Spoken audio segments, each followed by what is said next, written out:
मोहब्बते मुहम्मद व अला आलि सय्यिदिना मौलाना मुहम्मद मोरा सबाई गुनाहगार गो एसेছি আপনার দরবারে যার সিনাই সৃষ্টি করছেন মাফ করেন তার খাতিরে আল্লাহুম্মা সাল্লি আলা মোহাম্মদে মুহাম্মদ ওয়া আলা আলি সাইয়্যিদিনা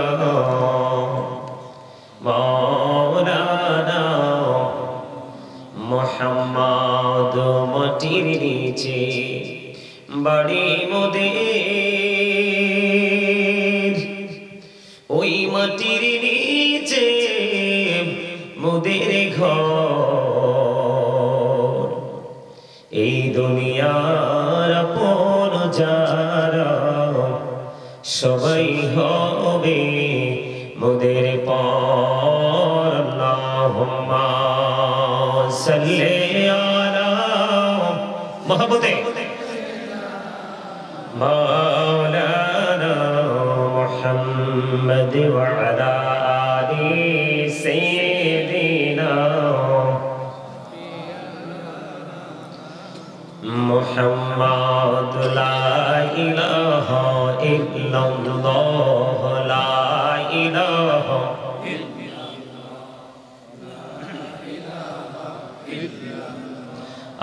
লা ইলাহা ইল্লাল্লাহ লা ইলাহা হায়রে কত সুন্দরী মদিনা যাইতে এই মন দিওয়ানা হায়রে কত সুন্দর মদিনা যাইতে এই মন দিওয়ানা হায়রে দয়া করো দয়াল আল্লাহ দয়া করো দয়াল আল্লাহ নসিব করো মদিনা লা ইলাহা ইল্লাল্লাহ লা ইলাহা হায়রে নামাজ রোজা ছাইরো না মা বাবাকে ভুইলো না হায়রে নামাজ রোজা ছাইরো না মা বাবাকে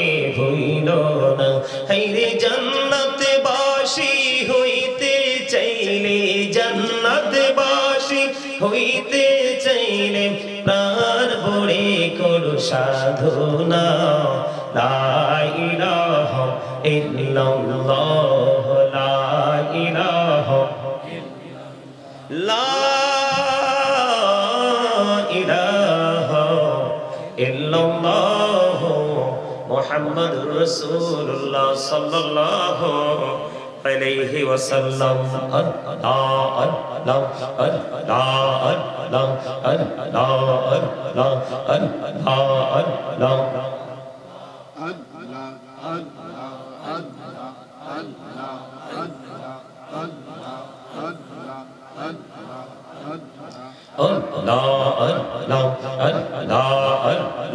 এই নামেতে এত মধু এই নামেতে এত মধু জাহানিনি তো আগের দয়া জাহানিনি তো আগে যতই যাবি নামটি তোমার যতই যাবি নামটি তোমার তুই মধুর লাগে দয়াল তুই মধুর লাগে আল্লাহ আল্লাহ আল্লাহ আল্লাহ আল্লাহ আল্লাহ আল্লাহ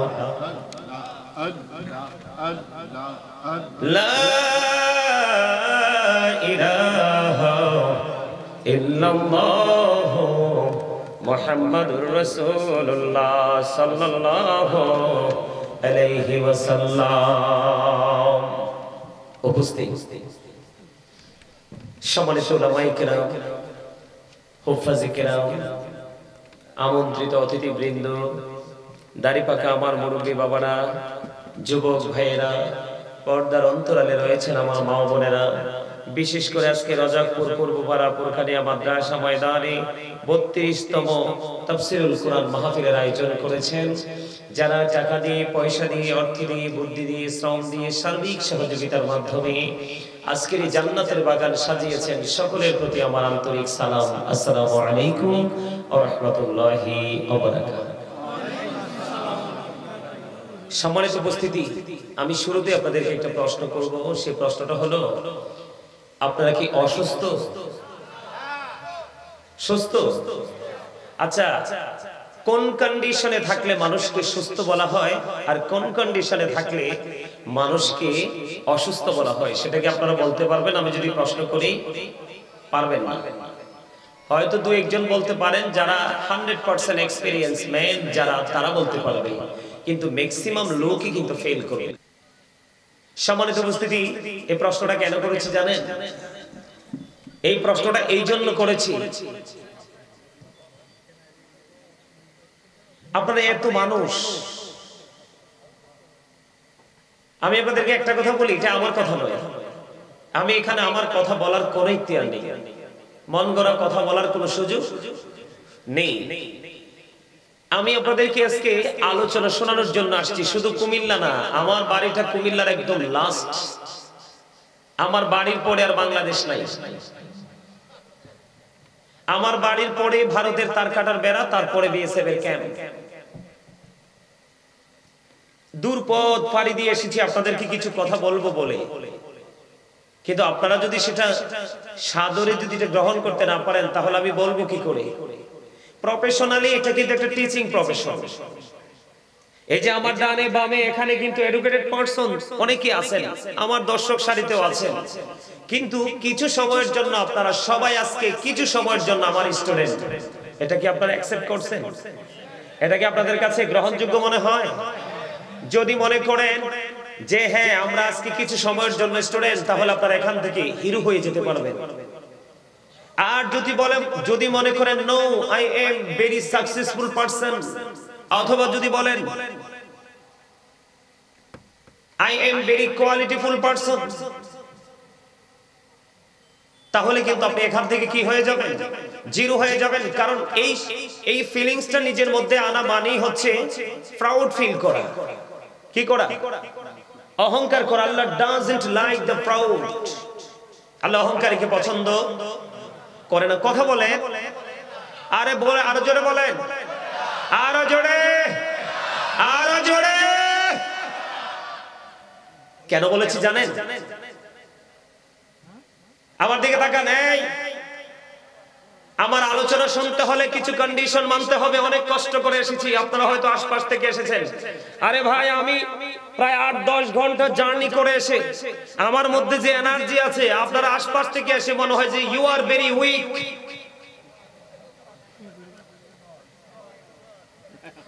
কি খারাপ বলছি? আরে ভাই, আপনারা কি আচরণ করেছেন? আমাকে ব্যক্তি হিসাবে ভালো অনেকে নাই লাগতে পারে, কিন্তু দূরত্ব রাসূলকে ভালোবেসে। আপনি রাসূল ছাড়া কি আপনার কোনো উপায় আছে? কথা বলেন, আছে? রাসূল ছাড়া আপনি সারা জীবন আল্লাহ আল্লাহ করে পার হয়ে যেতে পারবেন? আপনি লা ইলাহা ইল্লাল্লাহ, there is no God but Allah, মুহাম্মাদুর রাসূলুল্লাহ সাল্লাল্লাহু আলাইহি ওয়াসাল্লাম is the messenger of Allah. আপনি বাক্য থেকে, সেন্টেন্স থেকে একটা পার্টকে আপনি আউট করে দেন, আপনি ইমানদারি হতে পারবেন না। ঠিক ঠিক। সম্মানিত উপস্থিতি, সত্যি আজকে আলোচনা শুনতে এসেছি। পাগলগুলো আমাকে এত ভালোবাসছে, এটা আমার মন বলে, এটা আমার মন বলে। মন এই বগুড়ার জমিনে আমার জীবনে প্রথম আসা। এই যে 22-23 কিলোমিটার দূর থেকে ওরা আসছে আমাকে দেখার জন্য একটা নজর। অনেক মানুষ আমাকে ফোন দিয়েছে, আমি বলছি বগুড়াতে আসবে, আসেন। হয়তো আমার সাথে কথা হয়নি, হয়তো এখানে বসে আছে। সম্মানিত উপস্থিতি, শুরুতে একটা কথা বলি, এটা কি সাদরে গ্রহণ করবেন আপনারা? আমি আপনাদেরকে বলি, আমার আলোচনা শুনতে হলে আপনাদেরকে কিছু কন্ডিশন মানতে হবে। এই বুটওয়ালা, পকেটে ঢুকাও। এটা বুট খাওয়ার জায়গা?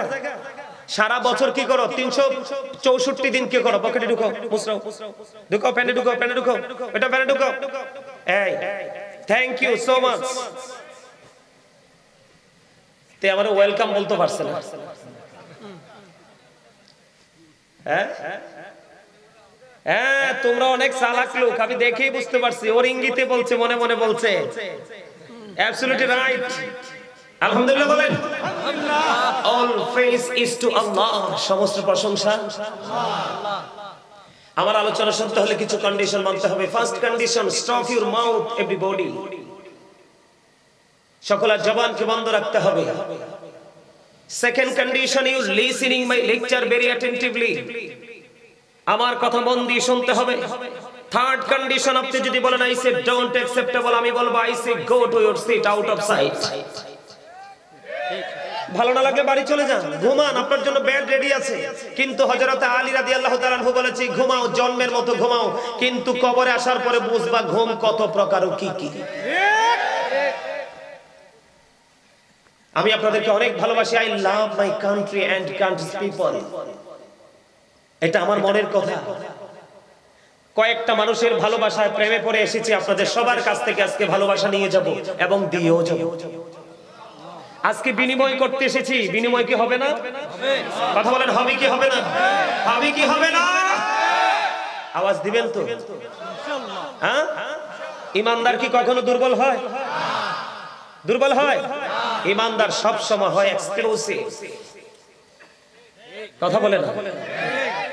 আমার শর্ত ঠিক আছে তো? একদম সাইলেন্ট মোডে থাকতে হবে। ভালো না লাগছে কিচ্ছু করার নেই, বাড়ি চলে যান, ঘুমান। এই ডোন্ট ডিস্টার্ব মি। আমাদেরকে তাকান, আপনাদেরকে বোঝানোর জন্য বলছি, এগুলো আমার আলোচ্য বিষয় না। আমি মূল একটা বিষয় নিয়ে এসেছি আজকে আপনাদের কাছে। আলোচনার বিষয় প্রথমে যদি বলি, আপনার জীবনে কোনো আমল আপনি করতে পারেননি, কোন হক্কানি আলেমকে আপনি ভালোবেসেছেন, কি করেছেন? ভালোবেসেছেন। এই ভালোবাসাটাও হতে পারে আপনার নাজাতের উসিলা। আরে ভাই সুবহানাল্লাহ ভালো করে বলতে পারলেন না? আপনারা যারা এই প্যান্ডেলের ভিতরে ঢুকেছেন সবাই আজকে আল্লাহর মেহমান হয়ে গেছেন, কারণ এটা জান্নাতের বাগান, এটার চারপাশে রহমতের ফেরেশতারা বেষ্টনী দিয়েছে। বন্ধুরে আমার, আমার নবী, আপনার নবী, দুই জাহানের বাদশা নবী, ইমামুল মুরসালিন, রাহমাতুল লিল আলামিন, দুই জাহানের বাদশা নবী, আপনার নবী, আমার নবী, আমাদের সবার প্রাণের নবী গো। তিনি বলে দিয়েছেন, বন্ধু তোমরা যখন জান্নাতের বাগানে যাও, জান্নাতের বাগানে যখন যাবে গো, তোমরা তখন জান্নাতের বাগান থেকে কিছু ফল খেয়ে নিও। ইয়া রাসূলুল্লাহ, ইয়া হাবিবাল্লাহ, নবী গো, ও প্রাণের নবী, জান্নাতের বাগানের ফলটা কি? আমার নবীজি বলে দিয়েছেন, সুবহানাল্লাহ ওয়ালহামদুলিল্লাহ লা ইলাহা ইল্লাল্লাহ, সুবহানাল্লাহ আলহামদুলিল্লাহ লা ইলাহা ইল্লাল্লাহ, লা ইলাহা আরশ কুরসি লৌহ কলম সৃষ্টি যাহার ওসিলা, যে আল্লাহ খুশি হইয়া নাম রাখলেন হাবিবুল্লাহ, সুবহানাল্লাহ আলহামদুলিল্লাহ লা ইলাহা ইল্লাল্লাহ, লা ইলাহা ইল্লাল্লাহ মুহাম্মাদুর রাসূলুল্লাহ সাল্লাল্লাহু আলাইহি ওয়াসাল্লাম। জোরে জোরে বলুন আলহামদুলিল্লাহ। খাবারে লবণ না দিলে খেতে পারবে? কেন? স্বাদ আসবে না। খাবারে লবণ না দিলে যেমনি খাবারটা মজা হয় না, মজা না হইলে খাওয়া যায় না, ঠিক তেমনি আপনি যতক্ষণ না পর্যন্ত প্রেম করতে না পারবে ততক্ষণ আপনার কাছে আমলও মজা লাগবে না। আর যতক্ষণ পর্যন্ত আমলের মজা আপনি না বুঝবেন ততক্ষণ আমল করতেও মন। তাহলে আগে কি দরকার? প্রেম দরকার না? আরো জোরে, আগে কি ভালোবাসা দরকার না? এই প্রেম গভীর ভাবে রাখতে হবে। এই যে আমি জিকির করলাম, এটা হচ্ছে জান্নাতীদের জন্য খাবার। জান্নাতের মেহমানদের জন্য জান্নাতি খাবার। সম্মানিত উপস্থিতি, যেটা বলতে গিয়ে আমি আপনাদেরকে একটু মজাটা বুঝাইলাম, সেটা হলো আল্লাহ রাব্বুল আলামিন বলেছেন ফাদখুলি ফি ইবাদি ওয়াদখুলি জান্নাতি।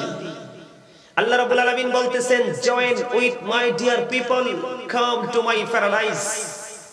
সুবহানাল্লাহ বলবেন না? আল্লাহ রাব্বুল আলামিন বলেছেন join with my dear people, আমার প্রিয় লোকেদের সাথে যুক্ত হও, কাম টু মাই প্যারাডাইস ওয়াদখুলি জান্নাতি, আমার জান্নাতে চলে আসো। মানে আপনি হক্কানি কোন আলেমকে ভালোবাসলে আপনার ঠিকানা কোথায়? বলেছে কে? আপনি জান্নাতে যাওয়ার পরে কি করবেন?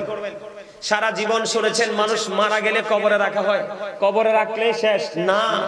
মারা গেলে মানুষকে কবরে রাখা হয় ঠিকই, কিন্তু মুমিন শেষ হয় না। আল্লাহ রাব্বুল আলামিন পবিত্র কোরআনে বলেছে তাদের জন্য জান্নাতি খাবার বরাদ্দ করে রেখেছেন।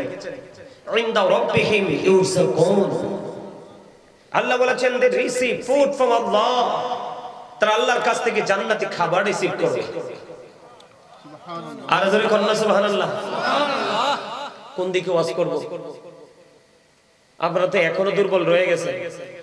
আমি যখন ওয়াজে ঢুকবো ওয়াজ করতেই থাকবো, এত সুবহানাল্লাহ বলা লাগবে না, যা বলার এখনই বলে নেন। কারণ মানুষ যখন মারা যায় তার কি আর কিছু থাকে? কথা বলেন থাকে? তো মারা যাওয়ার পরে কি আপনি ওপারে বাজার করে যেতে হবে না? কথা কয় না? ওপারের বাজার ঈমান এবং আমল। এই যে সুবহানাল্লাহ, এটা একদিকে জান্নাতি মেহমানদের জন্য খাবার, আরেকদিকে একটা মজার আমল। এই সুযোগ কি প্রতিদিন আসবে? এটা প্রতিদিন আসবে না, যেহেতু পেয়ে গেছেন কাজে লাগা। আর আমি কিন্তু আজকে আপনাদের কাছে মুসাফির হিসাবে এসেছি। মুসাফিরের দোয়া কিন্তু আল্লাহ কবুল করে, হাত খালি ফিরায় না। আপনাদের কি দোয়ার দরকার আছে না? দোয়ার দরকার আসেনি? আপনাদের মনে অনেক ব্যথা আছে না, আরজি আছে না? সবকিছু মিলিয়ে আমি আজকে আপনাদের জন্য দোয়া করে যাব, আমি আপনাদের থেকে দোয়া নিয়ে যাব। রাজি তো? এবার আমি একটা একটা করে আগাই সামনের দিকে, একটা করে আগাই। এই কথা বলবেন না কেউ, আবারও বলছি, ভালো না লাগলে সোজা উঠে চলে যাবেন। এই যে আমাদের জবান, আমাদের কি এই জবানটা কি দিয়েছে বোট খাওয়ার জন্য? তো বোট কি দিয়ে খাবে? মুখ দিয়ে। মুখ ছাড়া খাওয়া যায়? কথা বলেন, খাওয়া যায় না? তো মুখ দিয়ে তো খাইতে হবে। কিন্তু পড়ার সময় খেললে হবে, খেলার সময় ঘুমাইলে হবে? কথা বলেন, যে সময় যেটা করা দরকার সেটা যে সময় মতো করতে পারবে সে হলো সবচেয়ে বড় ভেরি ইন্টেলিজেন্ট ম্যান। কথা ঠিক না বেঠিক? আমার দিকে তাকান, আমি কি বলি মন দিয়ে শুনেন। আমাদের মতো মানুষ অহংকার করে বলছি না, চাইলেও আগামীকালকে আসতে পারবো না, চাইলেও আগামী দিন সম্ভব না, ইম্পসিবল। বন্ধুরে আমার, বগুড়া রোজাকপুরের, বগুড়া রোজাকপুর পূর্ব পাড়ার আমার ভাই, আমার বাবারা, মা গো, আমার বোনেরা, হৃদয়ের জানালা খুলে আজকে কদ্দুর শোনো, মনটা দিয়ে শোনো, একটুখানি ধৈর্য ধরো। জীবনে প্রতিটা মুহূর্ত তুমি দুনিয়ার জন্য কাটিয়ে দিয়েছ, আজকের কিছু সময় তুমি কি করো এই পৃথিবীর জন্য, পৃথিবীর সব কিছুকে কুরবানি করে একটু সময় তুমি কুরবানি দাও। কারণ কিয়ামতের দিন তোমার জীবনের সময়ের হিসাব আল্লাহর দরবারে দিতে হবে। বন্ধু, এই জবান আল্লাহ দিয়েছে, ভাত খাবেন, যা মন চায় তা খাবেন, গ্রহণযোগ্য কথাগুলো বলবেন, কিন্তু অগ্রহণযোগ্য কথা বলার জন্য নয়, অপ্রাসঙ্গিক কথা বলার জন্য নয়, যেটা অ্যাকসেপ্টেবল নয় সেটা বলার জন্য নয়, ভালো ভালো সুস্বাদু খাবার খাওয়ার জন্য নয়। এই জবান আল্লাহ রাব্বুল আলামিন আপনাকে আমাকে দিয়েছে। আমি যে বারবার বলে বন্ধু জুড়ে বলো, এখানে দুইটা দিক, একদিকে তোমার মুখের জড়তা চলে যায়, আর একদিকে মনের ময়লা দূর হয়ে যায়, আরেকদিকে তোমার আমার চিরশত্রু। আওয়াজটা যত বড় হবে শয়তান তত দূরে চলে যাবে।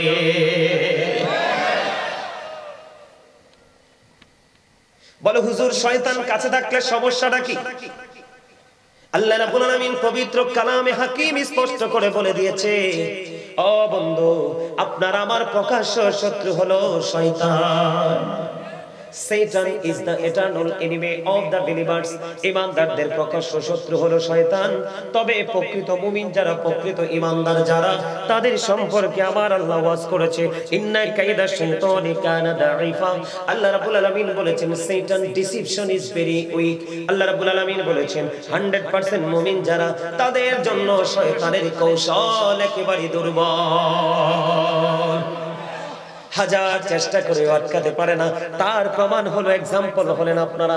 অনেক মানুষ আমি দেখেছি দোকানে, রাস্তায়, মার্কেটে দাঁড়িয়ে আছে, কিন্তু তারা জান্নাতের বাগানে আসতে পারলো না।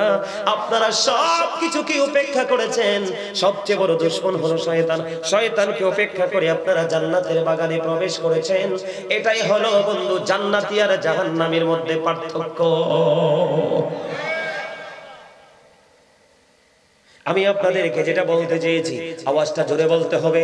বন্ধু, আল্লাহ রাব্বুল আলামিন আপনাকে আমাকে জবান দিয়েছে আল্লাহর জিকির করার জন্য। যারা জিকির করে তারা জিন্দা, যারা জিকির করে না তারা মুর্দা। ও বন্ধু, আল্লাহ রাব্বুল আলামিন বলেছেন, remember me then I will remember you. আল্লাহ বলেছেন, remember me then I will remember you. তোমরা আমাকে স্মরণ করো, আমি তোমাদেরকে স্মরণ করব। ফাযকুরুনি আযকুরকুম। জোরে জোরে বলেন আল্লাহু আকবার।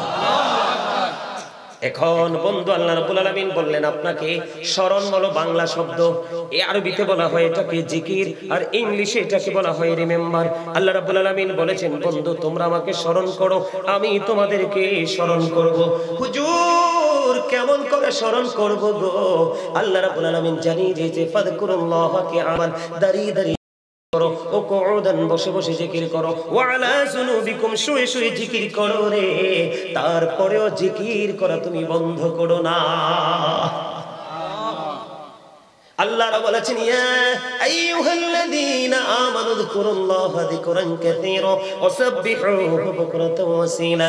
আল্লাহ রাব্বুল আলামিন বলেছেন, হে ঈমানদারগণ, তোমরা বেশি বেশি করে জিকির করো, সকাল তো সন্ধ্যা আল্লাহর পবিত্রতা ঘোষণা করো। এখন আপনাদের কাছে আপনারা প্রশ্ন করতে পারেন, বলে হুজুর জিকির কাকে বলে, কোনটা জিকির? জিকির হলো বন্ধু সুবহানাল্লাহ বললেন, এটাও জিকির। আলহামদুলিল্লাহ বললেন, এটাও জিকির। আল্লাহু আকবার বললেন, এটাও জিকির। লা ইলাহা ইল্লাল্লাহ বলেছেন, এটাও জিকির। কাউকে সৎ কাজের জন্য ডেকেছেন, এটাও জিকির। কাউকে অসৎ কাজ থেকে বারণ করেছেন, ওটাও জিকির। বন্ধু ও বগুড়া রজাকপুরের আমার বাইরে, আমার বাবা গো, হৃদয় খুলে তোমরা শোনো, আল্লাহ রাব্বুল আলামিন জানিয়ে দিয়েছে তুমি নামাজ পড়ো, এটাও তোমার জিকির। নামাজ হলো জিকিরের জলসা। যে আমলটা একই জায়গায় দাঁড়িয়ে এবং বসে সম্পূর্ণ করা হয়, এটাকে বলা হয় জিকিরের জলসা। আর তুমি হজে গেছো, এটাও বন্ধু জিকির। ওটা হলো মাওলার জিকিরের জুলুস। বিভিন্ন জায়গা পরিদর্শন করে যে আমল করা হয়, ওটাকে বলা হয় জিকিরের জুলুস। এবার জিকিরটা করবেন কেমনে? আপনারা আমার প্রাণের নবী একবার স্পষ্ট করে বলে দিয়েছেন, হাদিস শরীফ দ্বারা বন্ধু প্রমাণিত হয়ে গেল। আপনারা আমার প্রাণের নবী তিনি জানিয়ে দিয়েছে, তোমরা যখন জিকির করো এমন ভাবে জিকির করো গো, তোমরা যখন জিকির করো এমন ভাবে জিকির করো, মানুষ দেখলে যেন তোমাদেরকে পাগল বলে। আর আপনি যে জিকির করেন, দেহেও তো জানে না, কলবেও জানে না কোন চিন্তা নিয়ে জিকির করেন। আপনারা যে এতগুলো মানুষ, অসংখ্য মানুষ একত্রিত হয়েছে, আপনারা জিকির দললে আকাশ বাতাস মুখরিত হয়ে যাবে। কথা বলেন না কেন? এটা কিন্তু আমার আলোচনার বিষয় নয়, তারপর আলোচনাটা আপনাদের সামনে করছি বন্ধু, আপনাদেরকে অ্যাক্টিভ করার জন্য, এক্সপেরিয়েন্স ম্যান হিসেবে প্রিপেয়ার করার জন্য। আল্লাহর হাবিব আরো জানিয়ে দিয়েছে, জিকির জবান দিয়েও করা যায়, অন্তর দিয়েও করা যায়, দুই ভাবে জিকির করা যায়। তবে জবান এবং কলব এই দুটো মিলে যে জিকির করা হয় রে, এটা হলো সবচেয়ে বড় জিকির, উত্তম জিকির। আরো মজার খবর হলো বন্ধু, আপনারা একটু আগে দেখেছেন কিনা আমার দাদা ভাই একটা টিস্যু নিয়েছে, দেখছেন কিনা? কথা কয় না? আমিও নিলাম, আমার দিকে তাকান। এক্সাম্পল, আপনারা তৃণমূল পর্যায়ের মানুষ থেকে বন্ধু অনারেবল পারসন পর্যন্ত এখানে এসেছেন। সবাই যদি আমার কথা বুঝবে না, এই জন্য মাঝে মাঝে একটু এক্সপ্লেইন করব। এই যে দেখেন এই টিস্যু মানুষ হাতে নেয় কি নেয় না। আমি কথা বলতে লাগলাম, আমার একটু থুতু আসলো, অথবা শরীরটা একটু ঘামলো, এটা আমি ময়লা মনে করেছি, আমার কাছে একটু আনইজি লাগতেছে, টিস্যুটা নিয়ে আমি এটাকে ক্লিন করে ফেলে দিলাম। দিলাম কি দিলাম না? এটা হলো এক্সাম্পল। প্রত্যেকটা জিনিস, প্রত্যেকটা যন্ত্রকে ক্লিয়ার করার জন্য একটা উপকরণ আছে। এই মুহূর্তে আমার জন্য শ্রেষ্ঠ হলো এই টিস্যুটা। বলে হুজুর এখানে আসলেন কেন গো? এখানে আসার কারণ হলো আল্লাহর হাবিব রাহমাতাল লিল আলামিন তিনি বলে দিয়েছে, বান্দা তোমাদের মনের ঘরে যখন ময়লা জমা হয় তোমরা বেশি বেশি করে জিকির করো। যত বেশি জিকির করবা গো তত বেশি তোমার ভিতরের ময়লাগুলো পরিষ্কার হয়ে যাবে। জিকির ইজ দা হার্ট মেডিসিন। জিকির হলো হার্টের ঔষধ। জিকির হলো কি? হার্টের ওষুধ। যেই মানুষটা বেশি বেশি জিকির করবে এই মানুষের হার্টে কখনো প্রবলেম হবে না। বন্ধুরা আমার, আজকে আপনারা হেঁটে হেঁটে এসেছেন তো সবাই। আল্লাহর হাবিব জানিয়ে দিয়েছেন, কেউ যখন জিকির করতে করতে আল্লাহর দিকে 1 বিঘা পরিমাণে গিয়ে যায়, আল্লাহর হাবিব বলে দিয়েছেন আল্লাহ রাব্বুল আলামিন আল্লাহর বান্দার দিকে 1 গজ পরিমাণে গিয়ে আসে।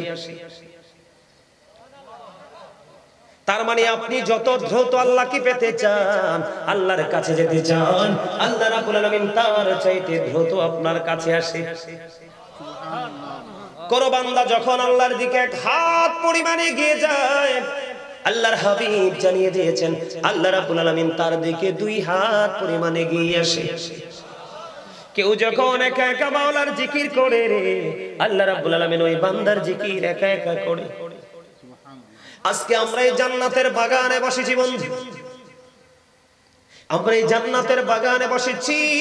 এটা একটা লোকাল প্লেস, কিন্তু হাদিস শরীফের ভাষা অনুযায়ী আল্লাহর হাবিব তিনি জানিয়ে দিয়েছেন, আল্লাহ রাব্বুল আলামিন বলেছে আমার বান্দাগুলো যখন পৃথিবীর কোন জলসায় বসে জিকির করে রে, আমি আল্লাহ তার চাইতে উত্তম জলসায় আমার বান্দার জিকির করি।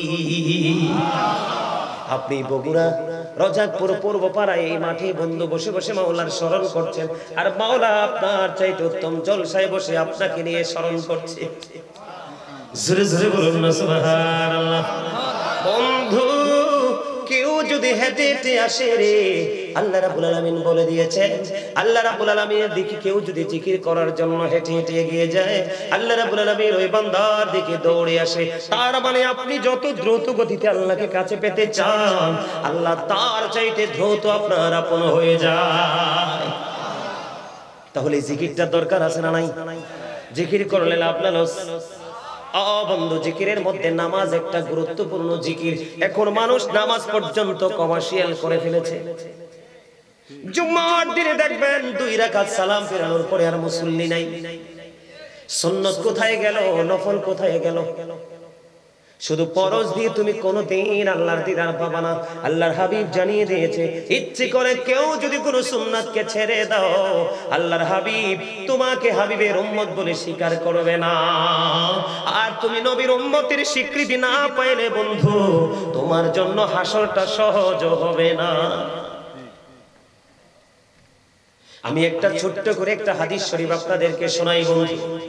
এখন তো মোটামুটি শীত যখন চলতে চলতে চলতে চলতে একটা পর্যায়ে আসবে, তাল গাছ সুপারি গাছ কমন হলো, তাল গাছ সুপারি গাছ নারকেল গাছ ছাড়াও ম্যাক্সিমাম গাছের পাতা বন্ধু ঝরে পড়ে যায়। যায় কি যায় না? যায় কি যায় না? হাদিস শরীফের মধ্যে এসেছে বন্ধু, আল্লাহর হাবিব শীতের দিন একদিন বের হলেন। বের হওয়ার পরে তিনি দেখতে পাইলেন গাছের পাতাগুলো বিরামহীন ভাবে ঝরে ঝরে পড়ছে। 2টো ডাল আল্লাহর হাবিব শক্ত করে ধরলো। ধরার পরে আপনার আমার প্রাণের নবী একটা ডাক দিলেন আবু জরকে, এ আবু জর। আবু জর উত্তর দিলেন, লাব্বাইকা ইয়া রাসূলুল্লাহ, আমি হাজী। আপনার আমার প্রাণের নবী সঙ্গে সঙ্গে বলে দিল, রে আবু জর তুমি চাইয়া দেখো, শীতের কারণে শুষ্ক হয়ে গাছের পাতাগুলো কেমনি বিরামহীন ভাবে ঝরে ঝরে পড়ে। আল্লাহর কোন বান্দা নামাজ নামক জিকিরের মাধ্যমে যখন আল্লাহর কুদরতি কদমে সিজদাটা লাগায়া দেয়, আল্লাহ রাব্বুল আলামিন ওই শীতের দিনের গাছের পাতার মতো, ওই শীতের দিনের গাছের পাতার মতো ওই বান্দার আমলনামা থেকে জীবনের সবগুলো গুনাহ ঝরে পড়ে যায়। তাহলে জিকির করলে লাভ না লস? এই জিকিরের মধ্যে শ্রেষ্ঠ একটা জিকিরের দিন হলো বন্ধু জুমার দিন। কথা বলেন না কেন? শ্রেষ্ঠ একটা দিন হলো জুমার দিন। আমি যদি আপনাদেরকে বন্ধু ছোট্ট করে বলি, হাদিস শরীফের মধ্যে এসেছে, খেয়াল করবেন, জিকিরের মর্যাদা আমি বোঝাচ্ছি। আল্লাহর হাবিব সরকারে মদিনা তিনি বলে দিয়েছেন, আসসালাতুল খামস ওয়াল জুমআতু ইলাল জুমআ ওয়া রমাদানু ইলা রমাদান মুকাফফিরাতুল লিমা বাইনাহুন্না ইযা তুনিবাতিল কাবাইর। আল্লাহর হাবিব জানিয়ে দিয়েছেন, যেই ব্যক্তি 5 ওয়াক্ত নামাজ পড়বে, আমাদের মধ্যে যারা 5 ওয়াক্ত নামাজ পড়ে নামাজের ফাঁকে ফাঁকে গ্যাপ আসেনি, আল্লাহর হাবিব বলে দিয়েছেন 5 ওয়াক্ত নামাজ যদি তুমি সঠিকভাবে পড়ো রে, তাহলে কি হবে? 5 ওয়াক্ত নামাজের মধ্যে যে গ্যাপ সময়টা আছে, এই গ্যাপ সময়ের গুনার কাফারা হয়ে যাবে তোমার এই 5 ওয়াক্তের নামাজের কারণে। এরপরে বলা হয়েছিল জুমআতু ইলাল জুমআ, এক জুমা থেকে আরেক জুমা, দীর্ঘ একটি সপ্তাহের একটা গ্যাপ। আল্লাহর হাবিব রাহমাতাল লিল আলামিন তিনি জানিয়ে দিয়েছে, রে বগুড়ার মানুষ, ও আমার বন্ধুরা, আমার ভাই, আমার বাবারা, হৃদয়ের জানালা খুলে তোমরা শোনো। আমার নবী বলে দিয়েছে, একটি জুমা থেকে আরেকটি জুমার মধ্যে 7 দিনের একটা গ্যাপ, একটা ডিসটেন্স আছে। আল্লাহর হাবিব জানিয়ে দিয়েছে, তুমি যদি জুমার দিনে যদি এই জুমা যদি সঠিকভাবে আদায় করতে পারো, এই জুমার পরে আরেকটা জুমার জন্য তুমি পৃথিবীর সব কাজ করতেছো, মনে মনে তোমার মধ্যে রেখেছো আগামী জুমা আসলে প্রাণ ভরে আমি নামাজ পড়বো, সব দিনের চাইতে উত্তম রূপে গোসল করব, সবচেয়ে সুন্দর পাঞ্জাবিটা আমি গায়ে লাগাবো, কিন্তু লাল না, কারণ পুরুষের জন্য টকটকে লাল জামা পরা মাকরুহ তাহরিমি, হারামের অন্তর্ভুক্ত লাল না। সুন্দর করে আতর লাগাইয়া, সুন্দর একটা পাঞ্জাবি পরিয়া, সুন্দর করে আমি ঈদের দিনের মতো বন্ধু মেহমান হয়ে জান্নাতের বাগানে যাব। সুন্দর করে নামাজটা পড়বেন, কমার্শিয়াল নামাজ পড়লে হবে না। আপনি শুধু সবার পরে যাবেন, 2 রাকাত সালাম ফিরিয়ে সবার পরে আপনি বের হয়ে আসবেন। ওই ব্যক্তির নসিবে বন্ধু নিয়ামতটা জুটবে না, জুটবে ওই ব্যক্তির নসিবে। আল্লাহর হাবিব জানিয়ে দিয়েছেন, যে ব্যক্তি সবার আগে জুমার মসজিদে যাবে এবং সবার পরে যিনি মসজিদ থেকে বের হবে, আল্লাহর হাবিব বলে দিয়েছেন যে মসজিদ থেকে বের হয়ে তার বাড়ি যাইতে